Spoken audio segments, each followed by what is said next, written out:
everybody. I am so happy that you're here at Tammy's table.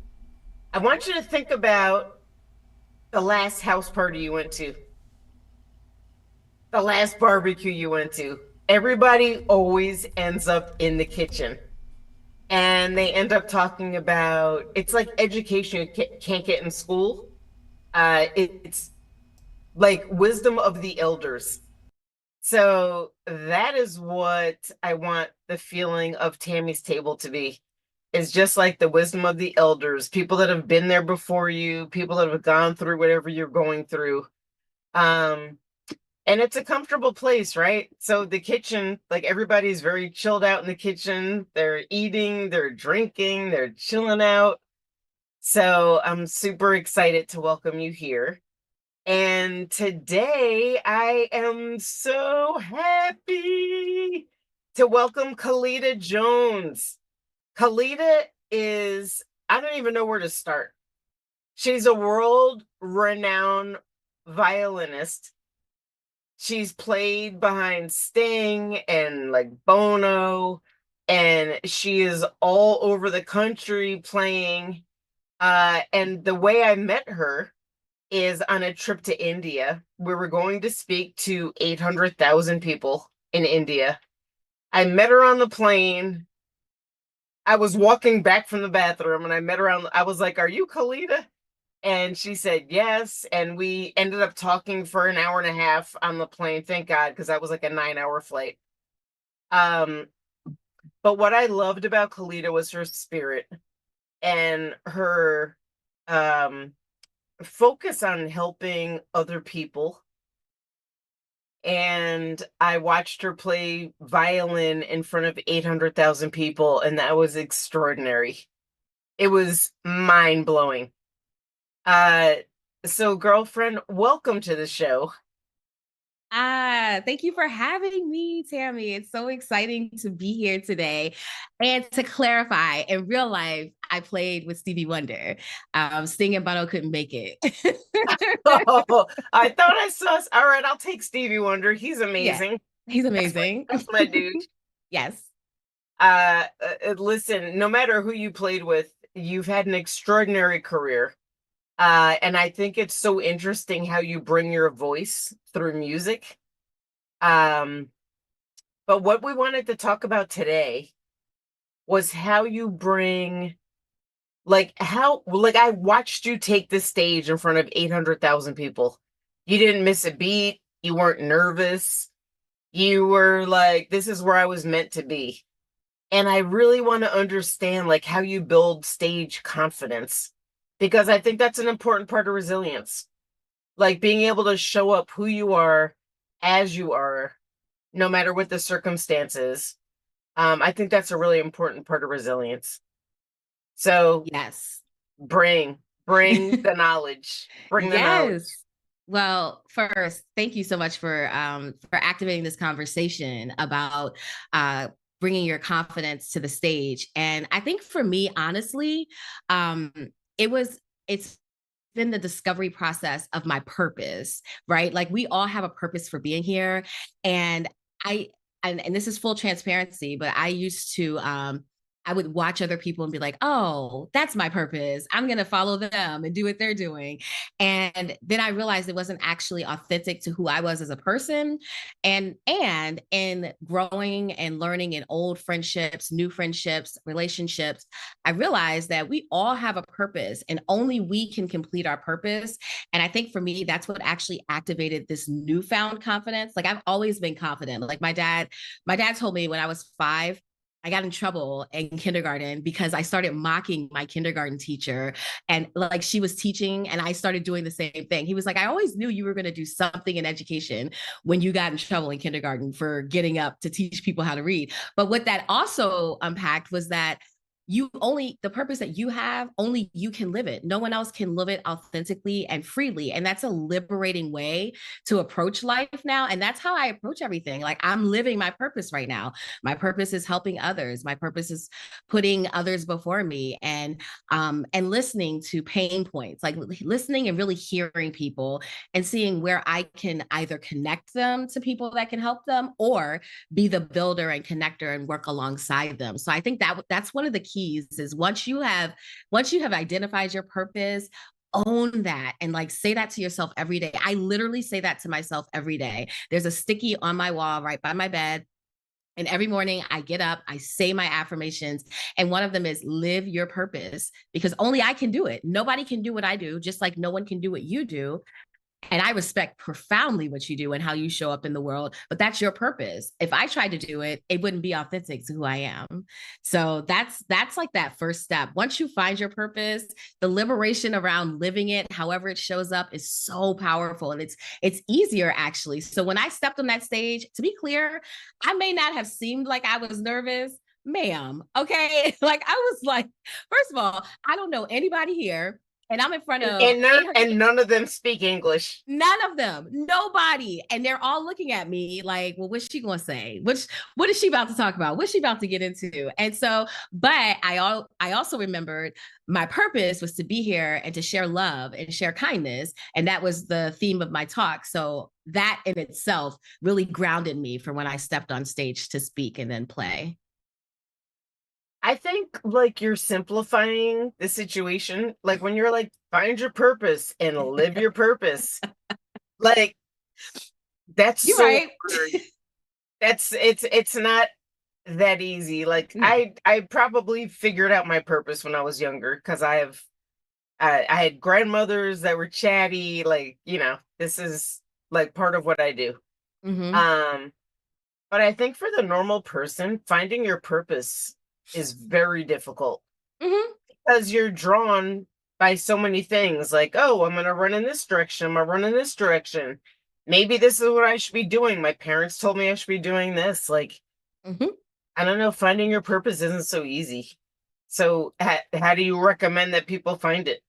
Well, I never said it was easy, y'all. Okay. It, No, it felt impossible most of the time. I actually, if I'm being really honest, I didn't really discover my purpose until probably maybe 2 or 3 yesterday. years ago. Yeah, maybe 20 minutes ago, actually, before we hopped on this good live stream.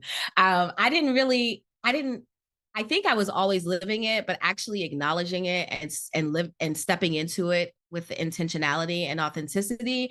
But that was not something that I was doing. And I think it's because I was so busy chasing the next thing. And I never actually sat in the discomfort of not really knowing what am I supposed to do? What is my impact supposed to look like? And I think you and I've talked about this a number of times. Like, you go through so many different things in life, like the loss of my mother 10 years ago, and the loss of my grandmother 2 years ago. And, so many losses and then gains, right? But even when all those things are happening, you still never settle into it. So like, I really didn't settle into it until maybe like 2 years ago or 20 minutes ago, however you want to look at that. And it is hard. And actually, most of the time it feels impossible. Um, so I'll add to that, finding your purpose, but also find your people, like the people that are going to Mm. hold you accountable and that are going to influence how you show up in the world. Because a lot of times we think it's, you're born into a family. You can't help who you're born in, what family you're born into, the circumstances.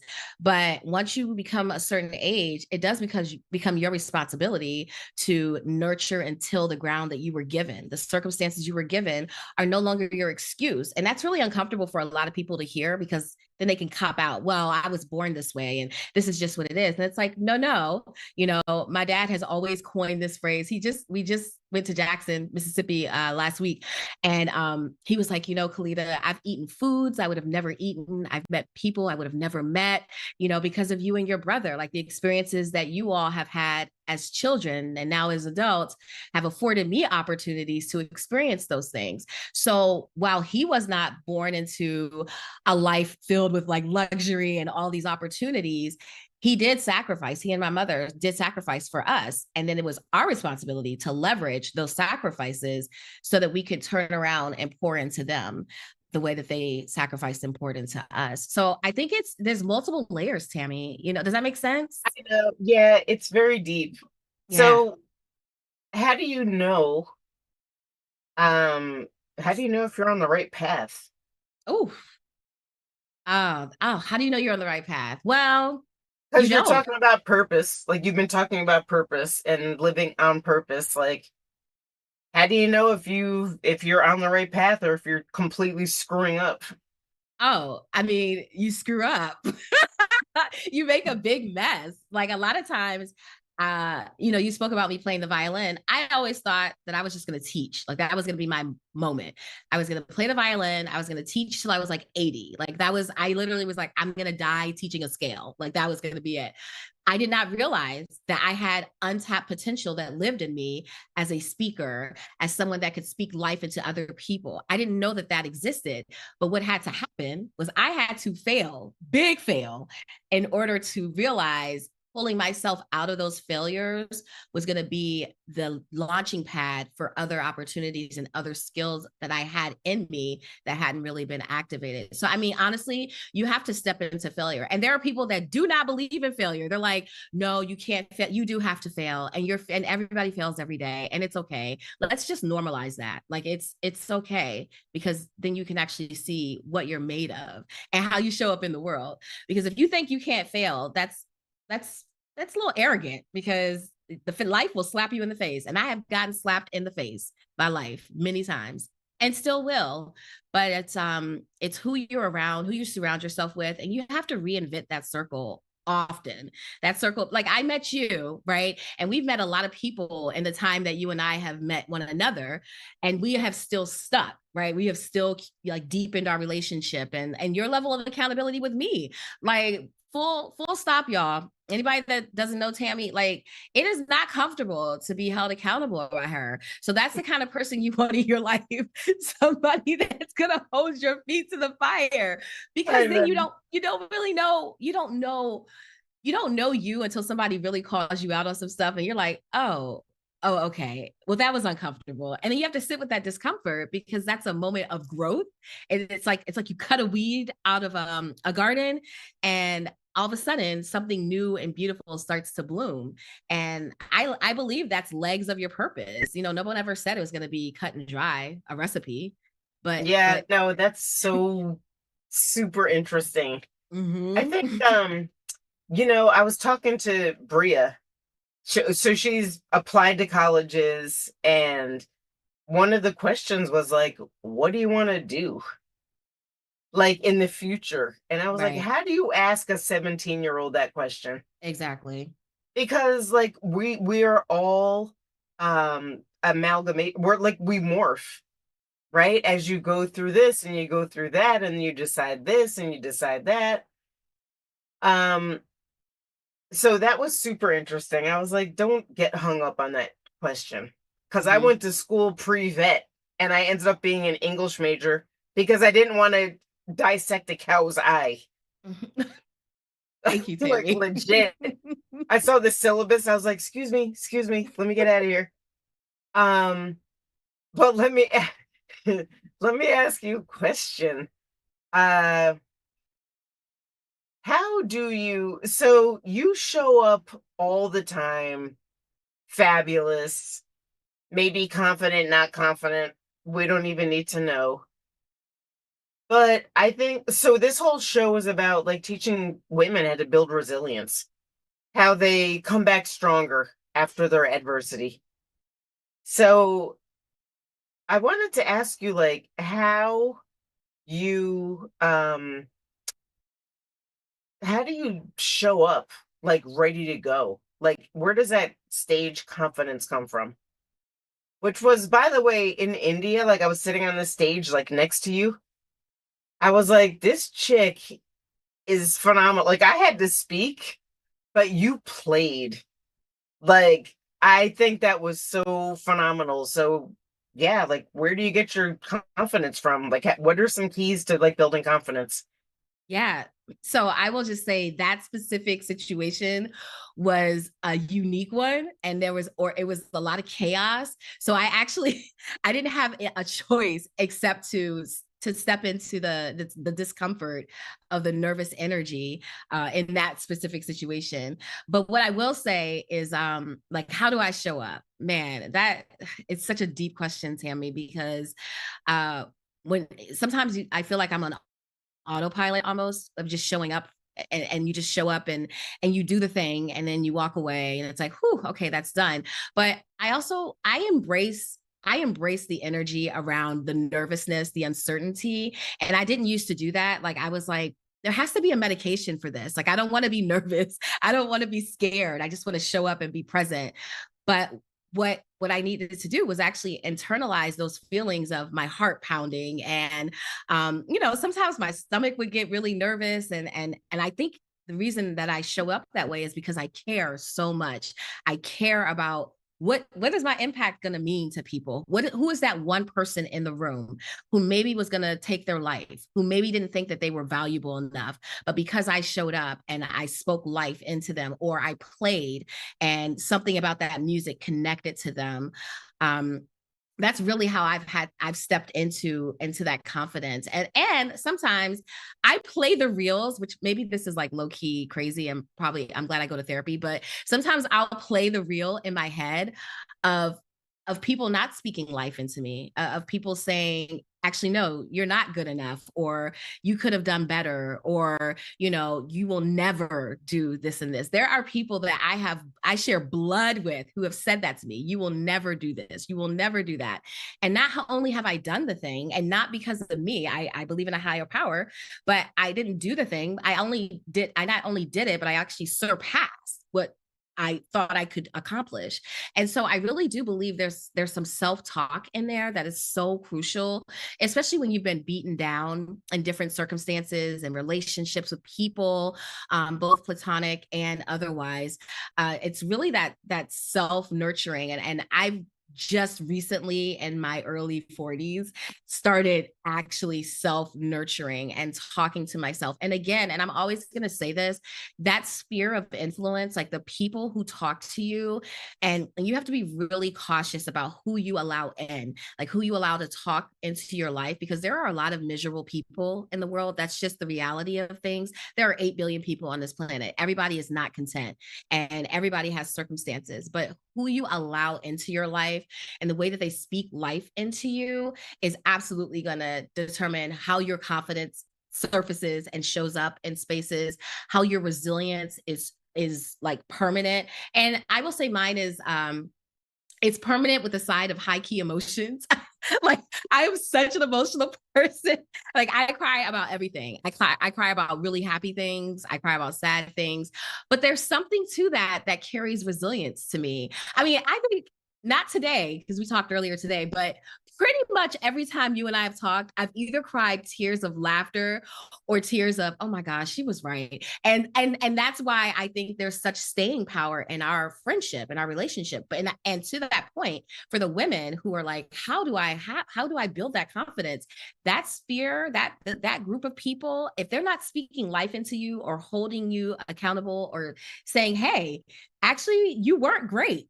Like, this was not good at all. If you don't have that in your life, you need to make new friends, because they're not going to help you grow, and they're not going to actually help you activate what's truly possible in your life. Okay, so this is a tough question, and there may be no answer. Okay. Okay, you ready? No, but go ahead, Tammy. You What if um you don't come from that family? Your family's just been down on you, or they haven't supported you. They haven't done anything to nurture you. And the people that you're surrounded with don't do either. So what if you find yourself on an island, not really of despair, but of like, nobody's supporting me. So, like, I don't know. I have like some answers are probably not good answers, but like, how do you start from scratch with your relationships? I think is the question. That's a really hard one. I mean, if I'm being really really vulnerable, I would say you would have to start a relationship with yourself first. Because if you can't be at peace with you, then bringing other people into the situation is not going to create that environment. I will be honest and say, I took myself on a trip by myself for my 42nd birthday. Not afraid to say I'm 42 because it's fabulous. You should have But I went invited by me, but you myself. didn't. I totally would Girl, have gone with you. But I anyway, know, but I had to do. But the thing is, Tammy, I had to do that because I had not sat by myself with myself like ever. I always had to have people around. I always needed to have that energy of other people because then it gave me permission to not have to really deal with my own internal mess. And let me tell you, that trip changed everything because I really had to sit with myself and I was uncomfortable, like being alone, like and not knowing anyone. There were moments where I met people or whatever, but like being by myself and like with my thoughts and listening to those thoughts and releasing some of those thoughts that I was carrying about myself. I came back with a different energy. And I'll just say at that time I was dealing with someone and they were like, your energy's different. I was like, allow that to be the lesson. We're done. We're done. I don't think this is gonna work, you're like, like, thank but you very much. thank Thank you you. very Thank you. Thank you for your services. They are no longer needed. Thank you. I went to the Bahamas by myself for my birthday at the end of November. And that's what my life was missing. Mm-hmm. Being Mm-hmm. quiet with Yes. myself and asking all those tough questions. Um It was hard. It felt impossible. Like the first night of being by myself, like I was excited to be there because I'm like, okay, I made it. I made it to my resort. Everything's cool. And then like as the night got quieter, it was just me and my brain. And it was uncomfortable. Like there were definitely moments where I would just start crying for no reason, really because I hadn't actually spent that time with me, with just CALIDA Nicole Jones. Like no other people, no other voices, no outside influences, just me. And and allowing that space for myself of being uncomfortable. And so I think when you talk about someone being on a deserted island and not having the people, not having the community, it's it's essentially you have to nurture you. Like you really have to find space. And what that has created for me. So once I came back, I try to find pockets where it's like, actually, I don't want to talk to anybody. I just need to be by myself. And it's still uncomfortable because I'm so used to like corralling people around me. And because I love people, I want to be around people. I want to love and laugh. But sometimes I need to be by myself and check on me, like actually check on me and tune in. So a lot of times we're tuned out. I think technology has given agency to that where you don't have to be tuned in. You can just like put something on the TV or on TikTok, Instagram, wherever, and you don't have to actually be focused on yourself. But forcing yourself to sit in a space that is not for the weak. That is not for the weak at yeah, all. that is real. Um but when you talk about like building confidence, that's part of it is being Mhm. okay to be with yourself. Yes. And most people aren't. I think most people are not comfortable like sitting in space with themselves. Yep. Um, and I don't know how we sort of fix that or how we like nurture that, like that muscle, which is Mhm. like I'm fine being by myself. Um, as a single woman, it's been to my detriment because I'm good with being by myself. Mhm. Like, unless you're adding some massive like value, Right. Right. I'm good being by myself. Right. Um, okay, so listen, you've been on stage in front of like hundreds of thousands of people. Yes. Give me a couple of keys that you would give to some of the people listening that would be like, hey, here's how you build confidence in every situation, whether you're walking into like your boss's office or you're going into the school principal to talk about your kid or you're going on a date. Like, Mhm.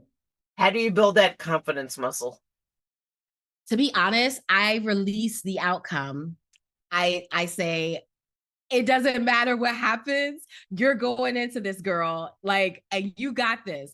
Whatever happens, like, I can't control the outcome of this. I've done the process of like practicing, whether it's practicing or whether it's speaking, whether it's having that tough conversation with a friend or, you know, a significant other. I have to release the outcome. And I didn't used to do that.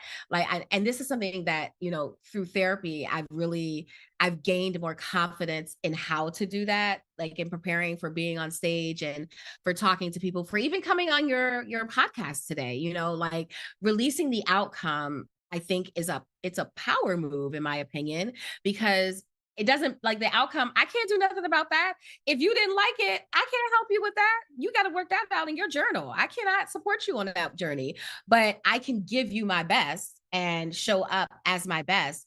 And the outcome of that, what that means for the listeners or people that are involved, that's on you. I have to release that. And I didn't used to do that. Like, I was always looking for feedback, like immediate feedback. Like after something happened, I'd be like, okay, what did you think? How was it? You know, did I speak okay? Was my shirt crooked? Or my shoe, you know, but when you release the outcome of it, that for me anyway, that has helped me with performances, with teaching, you know, because I teach all over the country. I teach a lot of different kinds of kids from different backgrounds, rural, city, you know, communities of untapped potential, communities with endless potential and resources. I have to release those outcomes. All I can do is operate in love. And that's really how I show up. I don't always get it perfect. It's messy, but I do my best to show up with love first. And I release the outcome. Like literally, I will whisper that as I'm walking on stage. I'll say, release the outcome. And then I That's go. awesome. All Yeah. right, give us another nugget. Another nugget. Okay. Sometimes before I go out on stage or before I go into whatever space it is, I will sit in a chair, and like, you all should try this. I will sit in a chair and I will close my eyes and imagine the floor under my feet, like actually feel the floor holding me up. And there's something very powerful about that. It feels like when you feel the floor underneath your feet, it feels like a foundation is holding you and you can't fall, like you can't crack. And so I will do that and breathe through that for about 10 to 15 seconds. And again, I just remind myself, I love you, you love me, and you love the people that you don't know, these strangers that you've never met. You love them because you're showing up for them. And so I always try to put that energy out front first before I step out there, even if I'm nervous. And I was nervous in India, Tammy. Don't be talking about I was nervous, girl. All the people, I was nervous. So that's another nugget. And then it's like that. I think that actually connects to positive self-talk, which I do as well. Like I try to really talk to myself with positivity, and then I embrace the nerves, because you know what? If I'm not nervous when I play my violin, I get scared, because it means I wonder if I care as much as I used to. So I Yeah. actually embrace my heart pounding and racing and like a little bit of shaking and jitters, because it means I really care about what I'm about to share with the world, that I want to give the world. And so I try to embrace that and cultivate it and allow it to be present, and still push through it to give the best performance or the best talk or you know, the best feedback I can to whomever I'm speaking to. Oh my God. I love you so much. So what are you working on? Where, Oh my first of gosh. all, where can people find you? Where can people follow you? And what Yes. on? Okay, you can follow me on LinkedIn and on Instagram at C&J Associates, or you can do my personal page, Kalida._Nicole. And I am working on so much right now, I can't keep it straight. I'm still playing, I'm still teaching. I just got back from Jackson, Mississippi, teaching some kids down there at Jackson State and also high school students. I'm working with Creative Evolutions, which is an arts ecosystem that I co-own. We're doing a bunch of searches for some arts and culture institutions across the country. And we're just really focusing on loving people, centering people who run and organize and do work with these organizations. So just busy loving the world and have an impact. Oh, that's amazing. We'll put this out so everybody sees it, but thank you so much for coming on and Of sharing your course. wisdom. You're amazing. Ah, thank you, Tammy. And thank you for making this platform possible for people to grow and sit at the table and learn and love. And I hope that this impact is felt globally. Thanks, girl. Mhm. All right, y'all. Thanks for tuning in to Tammy's Table. Um, we just like every week we have like amazing people like CALIDA. Uh, so please follow us, join us, and we will talk to you soon. We'll talk to you next Monday at noon.